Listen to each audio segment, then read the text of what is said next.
Olá pessoal, meu nome é Lara, eu sou médica, geriatra, professora da disciplina de Geriatria e Gerontologia da Escola Paulista de Medicina, Universidade Federal de São Paulo. E eu vou compartilhar com vocês algumas informações sobre a doença Covid-19. Então, em dezembro de 2019, começa na China alguns casos de pneumonia viral na cidade de Wuhan. Em 27 de fevereiro de 2020, já estava presente em 46 países. O patógeno dessa doença é um vírus que foi designado de SARS-CoV-2. E o nome da doença é Covid-19. Essa doença tem a característica de ter, em 43% dos casos, febre na admissão. E durante a hospitalização, em 88% dos casos, foi o que foi visto em 1.099 pacientes internados na China. Essa é uma doença que a tríade febre, tosse e falta de ar acontece em 15% das vezes. Mais de um sinal ou sintoma acontece em 90% das vezes. E os sinais e sintomas mais frequentes são febre, tosse e dispneia. Mas é bom lembrar que, como uma síndrome gripal, vai ter mialgia, confusão mental, cefaleia, dor de garganta, vai ter gente que vai ter rinorreia, dor no peito e também sintomas do trato gastrointestinal. Uma pequena porcentagem de pacientes apresentam diarreia, náuseas e vômito. Esse gráfico, essa imagem é muito interessante porque ela mostra pra gente um número de 191 pacientes internados, hospitalizados e compara sobreviventes e não sobreviventes. Lá no começo todo mundo tem febre e tosse e a dispneia apareceu ali pelo 7º dia.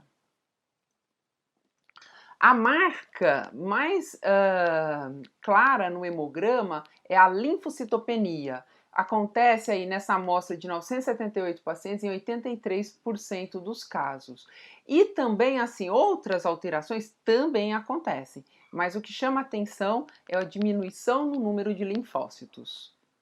Na evolução laboratorial, a gente vê que o dedímero é um marcador de pior prognóstico. Então, pacientes que têm dedímero alto, isso acontece ali pelo 7º dia, a diferença entre os grupos, e aqueles pacientes que têm linfocitopenia também tendem a ter um prognóstico pior, são do grupo de não sobreviventes, nessa amostra de 191 pacientes.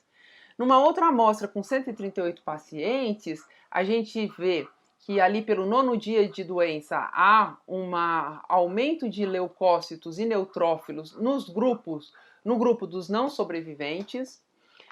Ali pelo 11º dia, diminuição dos linfócitos e o dedímero ali pelo 5º, 7º dia já diferente, como na outra amostra, dizendo que quem tem dedímero alto tende a fazer parte do grupo dos não sobreviventes.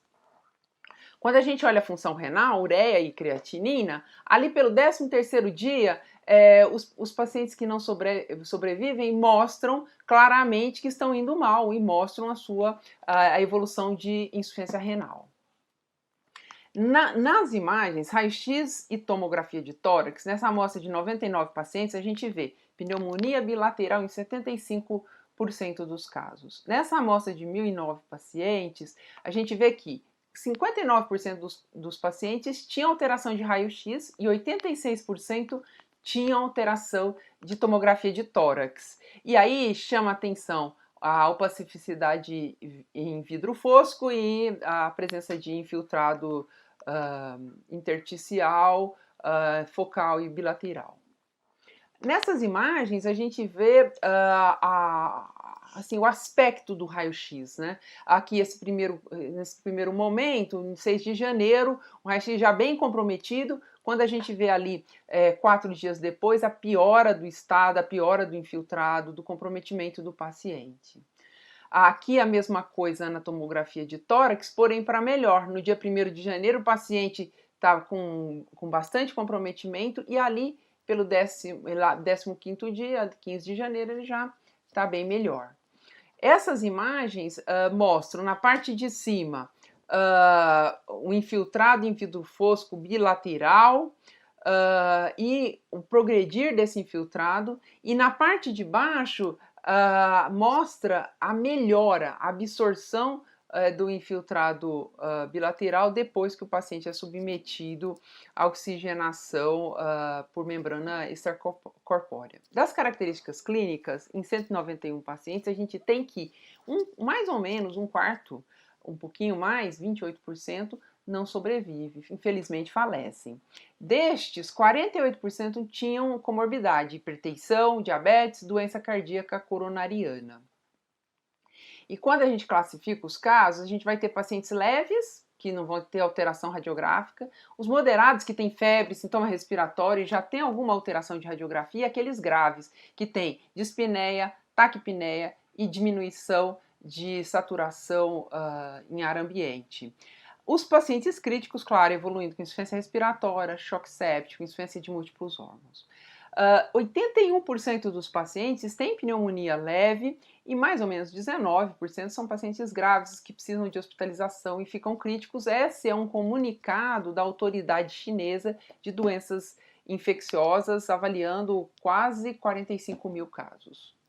Aqui na Escola Paulista de Medicina, no site, a gente tem uma central de informação sobre o coronavírus e a Covid-19. Entra lá, tem bastante informação oficial, confiável, e tem esse outro site, esse outro link, que tem alguns vídeos, algumas informações da Comissão de Epidemiologia Hospitalar, e tem um vídeo muito importante que ensina como se proteger, como usar o EPI, como é que eu visto o equipamento de proteção individual e principalmente como é que eu tiro esse equipamento para não me contaminar na hora que eu estou tirando o equipamento. E eu cito esse artigo aqui para lembrar que é importante dormir, é importante receber apoio social. Então vamos motivar o nosso colega, vamos receber o carinho que as pessoas têm tido com os profissionais de saúde, com os médicos em especial, porque isso está relacionado a menos ansiedade, menos estresse e melhor autoeficácia, ou seja, aquela sensação, aquele reconhecimento da capacidade de fazer as coisas. Então, importante, cuidem-se e bom trabalho a todos. Um beijo, tchau!